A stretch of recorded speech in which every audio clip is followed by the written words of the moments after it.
প্ৰতিটো লোকসভা সমষ্টিত একোখনকৈ লোকসভা পৰ্যায়ৰ সংসদীয় সমিতি গঠন কৰি দিছিল।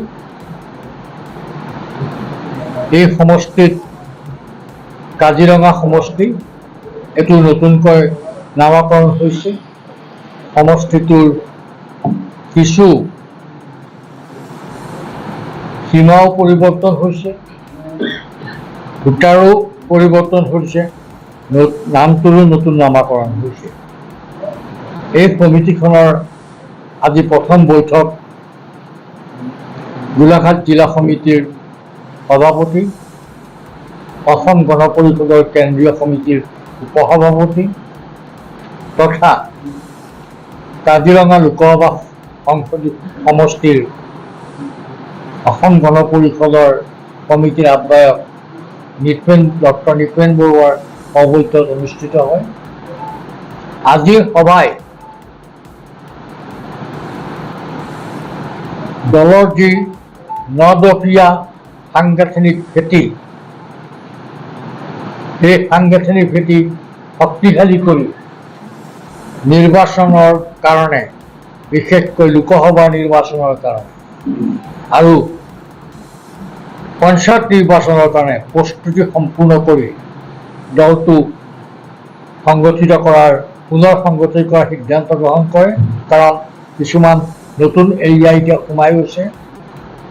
আমাৰ সাংগঠনিক স্থিতি অনুসৰি আমাৰ প্ৰতিখন গাঁও সভা বা ৱাৰ্ড কমিটি আমাৰ প্ৰথম পৰ্যায়ৰ হ'ব।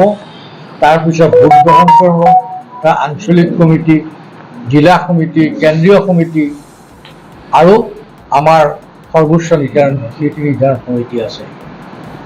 আজি এই বৈঠকত গোলাঘাট জিলা সমিতি, নগাঁও জিলা সমিতি, হোজাই জিলা সমিতি, লামডিং সমিতি, কলিয়াবৰ সমষ্টি, বিদাকান্দি সমষ্টি, বোকাখাট, গোলাঘাট আদি লোকসভা সমষ্টিৰ অন্তৰ্গত প্ৰতিটো জিলা সমিতি আৰু যি 10টা বিধান পৰিষদ আছে অসম গণ পৰিষদৰ, এই 10টা বিধান পৰিষদৰ প্ৰতিনিধিসকল উপস্থিত আছিল। লগত দলৰ ভাতৃ সংগঠন, মহিলা পৰিষদ, ছাত্ৰ পৰিষদ, যুৱ পৰিষদ, চাহ পৰিষদ, কৃষক পৰিষদ, OBC পৰিষদ, ST মাইনৰিটি পৰিষদৰ বিষয়ববীয়াসকল উপস্থিত আছিল। এই সভাই যিটো নতুনকৈ গঠন কৰি সমষ্টিটো গঠন হৈছে, তাত যিখিনি নতুন এৰিয়া সোমাইছে আগৰ কলিয়াবৰ ঠাইত, সেই গোটেইখিনি চালি জাৰি চাই পৰ্যালোচনা কৰি অধিক দলটো সুসংগঠিত শক্তিশালী কৰিবৰ কাৰণে সভাপতিয়ে দিয়া নিৰ্দেশ কাৰ্যকৰী কৰাৰ সিদ্ধান্ত গ্ৰহণ কৰে। আৰু এই সিদ্ধান্ত অনুসৰি আমি আজিৰ পৰা দলটো সংগঠিত কৰিব চেষ্টা কৰিম, নতুন এৰিয়া, আৰু ছেপ্টেম্বৰ মাহৰ ভিতৰত আমাৰ সম্পূৰ্ণ প্ৰস্তুতি আমি সম্পূৰ্ণ কৰি দিম। এইখিনিয়ে আজি আমাৰ সভাৰ সিদ্ধান্ত। এলায়েন্স বা দলীয় তেনেকুৱা কিবা আপোনালোকে আলোচনা কৰিছে নেকি যে এইবাৰ আমাৰ সভাপতি থাকিব বা এইটো আমাৰ বিজেপি তেনেকুৱা ধৰণৰ? আমি এটা নিশ্চিন্ত আপোনালোকক ক'ব পাৰোঁ, কলিয়াবৰ সমষ্টিত আমি মিত্ৰজোঁটে প্ৰাৰ্থী দিম। কাজিৰঙা আজিৰ কাজিৰঙা মিত্ৰজোঁটৰ প্ৰাৰ্থী হ'ব। আৰু আমি আমাৰ প্ৰাৰ্থীগৰাকীক জিকাবৰ কাৰণে সকলো ধৰণৰ পৰিকল্পনা আমি গ্ৰহণ কৰিছোঁ।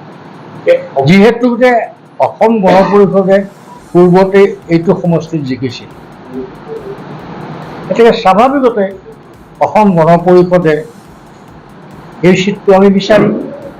আমি 85 চনৰ পৰা আমি ক'ত জিকিছোঁ, আমি বৰপেটাতো জিকিছোঁ, আমি গুৱাহাটীত জিকিছোঁ, আমি তেজপুৰত জিকিছোঁ, আমি নগাঁৱত জিকিছোঁ, আমি যোৰহাটত জিকিছোঁ, আমি লখিমপুৰত জিকিছোঁ, আমি ডিব্ৰুগড়ত জিকিছোঁ, অসম গণ পৰিষদত জিকিছোঁ, হয়নে?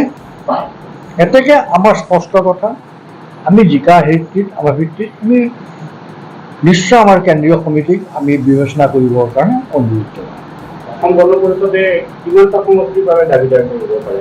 চাওক, মিত্ৰজোঁটৰ পৰ্যালোচনা যেতিয়া আৰম্ভ হ'ব, সকলো কথা বিতংকৈ আলোচনা কৰা হ'ব আৰু যেতিয়া সিদ্ধান্ত হ'ব, যেতিয়া সিদ্ধান্ত নিশ্চয় আমি আপোনালোকক জনাম। তেতিয়াই সকলোবোৰ কথা ক'ব পৰা স্থিতিত আমি নাই। বিশেষকৈ